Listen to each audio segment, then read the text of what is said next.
Professor अखिल स्वामी आपके पास आऊं, उससे पहले मैं एक और चीज बता दूं, जो आप चूंकि प्रोफेसर रहे हैं, सौगत राय जी ने पार्लियामेंट में कहा है, मैं अपने मन से नहीं कह रहा हूं, टीएमसी के जो सांसद हैं, जब पहला होता उन्होंने कहा ट्रस्ट वोट में, उन्होंने कहा भाई दिक्कत क्या है कि जो स्पीकर साहब हैं और जो उसके बाद के जो वरिष्ठ मंत्री हैं दो, मोदी जी और अमित शाह, कहना अंग्रेजी समझ में नहीं आती, बोलना तो दूर क्या, ना बोल सकते हैं, ना समझ सकते हैं, ना पढ़ सकते हैं, ना लिख सकते हैं, ये उन्होंने हाउस में कहा। तो आधी चीजें आपको ये चीजें समझ ही नहीं आती दुनिया में क्या हो रहा है, आप अब तो वही कहते रहते हैं स्वागत, और ये कहीं ना कहीं लैक ऑफ एजुकेशन भी है।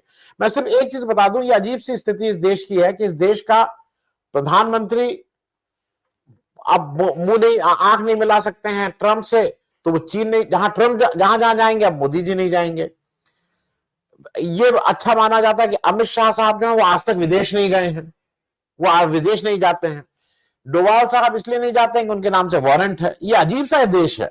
और मैं एक चीज इसलिए लगा दे रहा हूं क्योंकि वो दस्तावेज रहेगा, मोदी जी जो इन सबके मुखिया हैं उनका ये दस्तावेज है, अगर हो तो लगा दीजिए, यूएस आर्काइव से है, यूएस डिपार्टमेंट ऑफ स्टेट, जिसका ये ऑफिशियल दस्तावेज है 21 मार्च 2005 को, कि मोदी जी ने जब डिप्लोमेटिक पासपोर्ट के लिए अप्लाई किया तो वो डिनाई हुआ, बिकॉज उन्होंने क्या क्या काम किया था गोधरा वायलेंस में उसको लेके, और साथ में उनका जो एग्जिस्टिंग वीसा था B1 B2 वो भी उन्होंने कैंसिल कर दिया।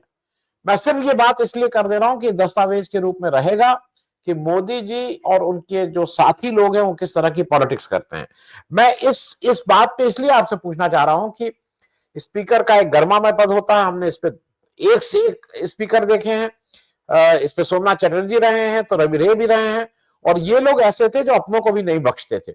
बहुत से किस्से कहानी है, किसी दिन वो किस्से कहानी पे हो जाएगा कि जब इन लोगों ने अपने लोगों के ऊपर भी बहुत ही स्ट्रिक्टनेस के साथ बात की है। इसका कोई आपको उपाय लगता है कि ये पार्लियामेंट अब इसी तरह से चलेगी, वो धीरे, वो दिन दूर नहीं जब गुंडई पूरी तरह से अंदर होगी, आस्तीन चढ़ा के लोग अब एक दूसरे को गाली गलौज करने लगेंगे, या आपको लगता है क्योंकि लीडर ऑफ द हाउस ये पार्लियामेंट चलाना सरकार की जिम्मेदारी है, इसमें कहीं कोई इफ एंड बट नहीं, मैं इसी पे आपसे बात कर रहा हूं। पार्लियामेंट चलाना जो कहा जाता है सरकार की जिम्मेदारी है, ऑपोजिशन तो प्रश्न पूछेगा ही आपसे कि आलोचना करेगा ही करेगा। प्रोफेसर अखिल। जय संविधान। देखिए आनंद जी, मैं दूसरी तरह से इंटरप्रेट कर रहा हूं। मैं जो सोच रहा हूं, जो देख रहा हूं पार्लियामेंट के अंदर और पार्लियामेंट के बाहर, पहली बात तो जो हो रहा है मुझे लगता है जैसे भगवान कृष्ण ने कहा था शिशुपाल के लिए कि अभी पाप का घड़ा पूरा नहीं भरा है, इसको जल्दी भरने दो और जब भर जाएगा तो मैं वार करूंगा।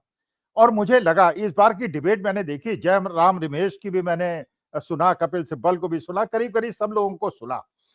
जिस प्रकार से इन लोगों ने ब्रह्मास्त्र चलाया था और ये सोचा था कि वंदे मातरम के नाम पे, जिसको अनुराग गोली मारो ठाकुर कह रहे थे वंदे भारत, 3-4 बार उन्होंने वंदे भारत कहा। तो देखिए पाप का घड़ा जो है बहुत जल्दी बह रहा है। और दूसरा, आप लोग इंटरप्रेट कर रहे हैं, सब लोगों ने, पूर्व वक्ताओं ने इसे इंटरप्रेट किया, और आपने ये भी कहा कि शायद भारतीय जनता पार्टी वाले कह रहे हैं कि साला शब्द एक स्लैंग है जो उत्तर प्रदेश में ऐसे ही यूज होता है। देखिए साला शब्द 3 तरह से उपयोग में आता है, और मेरे ख्याल से आपके यहाँ भी ईस्टर्न यूपी में भी आता है, वेस्टर्न यूपी में भी आता है। साला एक रिलेशनशिप भी होती है, पत्नी का भाई साला होता है, तो हो सकता है, आई डोंट नो, हो सकता है ज्ञानेश कुमार गुप्ता जी का और अमित शाह जी का वो साले बहनोई वाला रिलेशनशिप हो।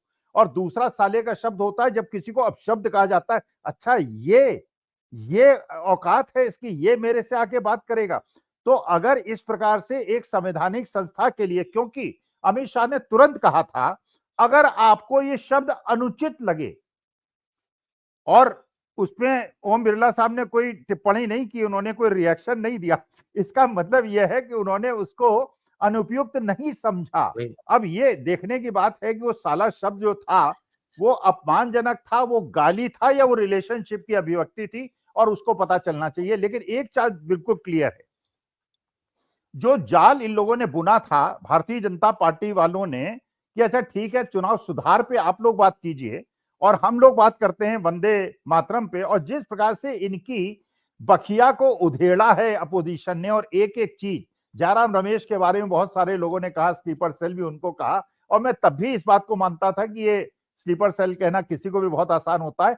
लेकिन जिस प्रकार से आज उन्होंने एक एक व्यक्ति का उल्लेख करते हुए पूरा वंदे मातरम का, और कपिल सिब्बल ने जिस तरह से बात की, तो इस तरह उधेड़ के रख दिया कि जिस चीज को ये लोग सोच रहे थे इनका ट्रम्प कार्ड है, उसको बचाना इनके लिए मुश्किल हो गया। और चुनाव सुधार पे जब ये सोच रहे थे कि एसआईआर पे बात नहीं की जाए, चुनाव सुधार पे बात की जाए, और जिस तरह से राहुल गांधी ने, प्रियंका गांधी ने और सुप्रिया सुले ने और सब लोगों ने जिस प्रकार से उधेड़ के रखा है, तो मैं ये समझ रहा हूं, देखिए ये बौखलाहट के लक्षण हैं।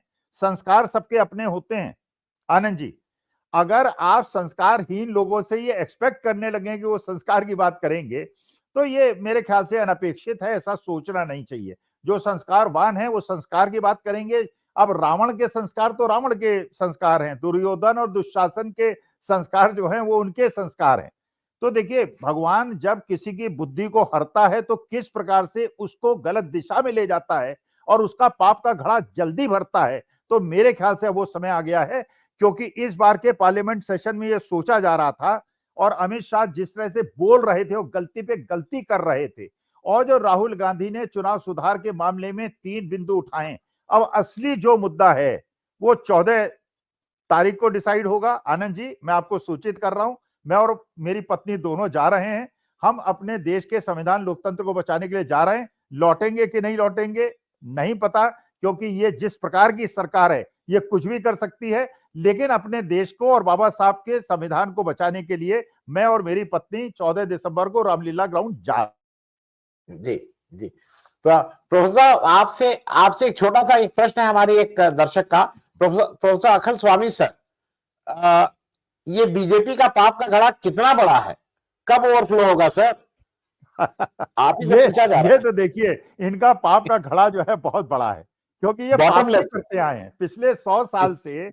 आरएसएस का जब भी जन्म हुआ है, मैंने तो अपने बचपन से देखा है, मैं तो प्रयागराज का रहने वाला हूं, इतने पापी, इतने दुष्ट लोग हैं। ये बच्चों से बदतमीजी, बच्चों को क्रिकेट खेलने, मेरा तो बचपन से जो पहला 10 साल की उम्र में इनके प्रति मेरा जो विद्वेष पैदा हुआ था, हम लोग बच्चे लोग क्रिकेट खेलते थे, ये लटपट लेके पता नहीं कहां से अपना झंडा गाड़ के इन्होंने, हमने कहा ठीक है बेटा, हम लोगों ने भी पत्थर मार मार के इनको भगा दिया था।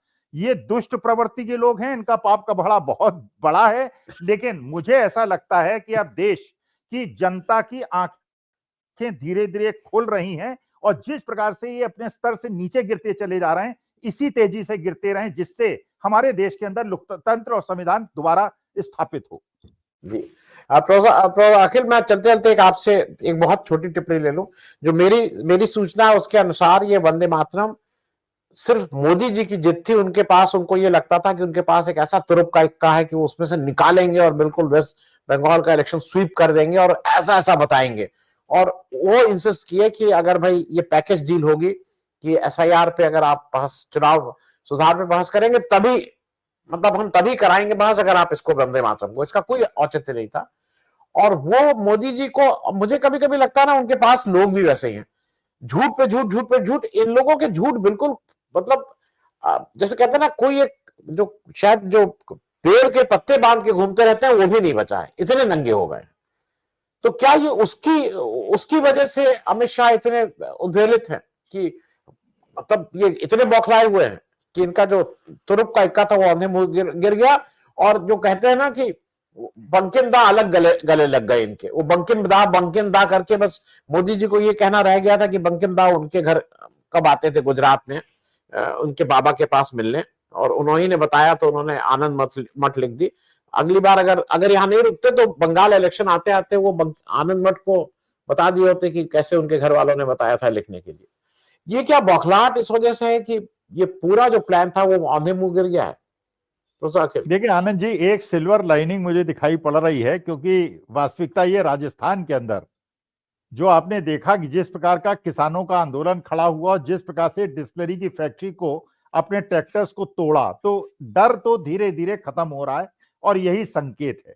देखिए, बिल्कुल जैसे मीनू जी ने बात की, वैसे मेरे दिमाग में वो चीज नहीं थी, लेकिन व्याख्या सुनने को अच्छा लगा। मुझे लगा कि शायद मैंने गलत कहा था। लेकिन 14 तारीख को जो मैं जा रहा हूं, देखिए वास्तविकता यह है, 74 साल की उम्र है, मैं भाग भी नहीं सकता, दौड़ भी नहीं सकता, निरंकुश सरकार है, कुछ भी कर सकती है। तो मेरी शक्ति ने मुझसे कहा, क्योंकि आप जानते हैं शिव भी शक्ति बिना शव समान है, तो मेरी शक्ति ने कहा कि जो होगा दोनों का साथ साथ होगा, मैं भी तुम्हारे साथ चलूंगी, जो होगा दोनों का साथ होगा, जाएंगे दोनों साथ जाएंगे। तो इसलिए देखिए, देश के लोकतंत्र और संविधान को बचाने के लिए, और मीनू जी देखिए, मैंने तो अपनी दादी को अपने बाबा से ज्यादा मजबूत देखा, अपनी माँ को अपने पिता से ज्यादा मजबूत देखा, अपने से ज्यादा मजबूत अपनी पत्नी को देखा, और अपने बेटों से ज्यादा अपने बहुओं को मजबूत देखा। बेटे बहू वाला मामला कहीं बताइएगा नहीं, लेकिन बेटे भी बहुओं से कमजोर हैं। मैं अपनी पत्नी से कमजोर हूं, मैं मानता हूं। नहीं, और प्रोफेसर साहब, एक आपको एक सार्वजनिक रूप से आपके 60 वर्ष हो गए आपकी शादी के? नहीं नहीं मतलब साहब, अभी 48 साल हुए हैं सर। मैं 48, माफ कीजिए, 48 हाँ। साल हो गए, और 60 क्या अभी आपने जो मनाया था एनिवर्सरी? नहीं नहीं, 48वीं थी, 48वीं 48। 48, तो दो, अब अरे आप मैंने दो 12 बाकी साल रह में, गए भाई। अरे आप बाल हाथ विवाह में में मुझे अंदर करवा देंगे आनंद जी, बाल विवाह में अंदर हो जाऊंगा।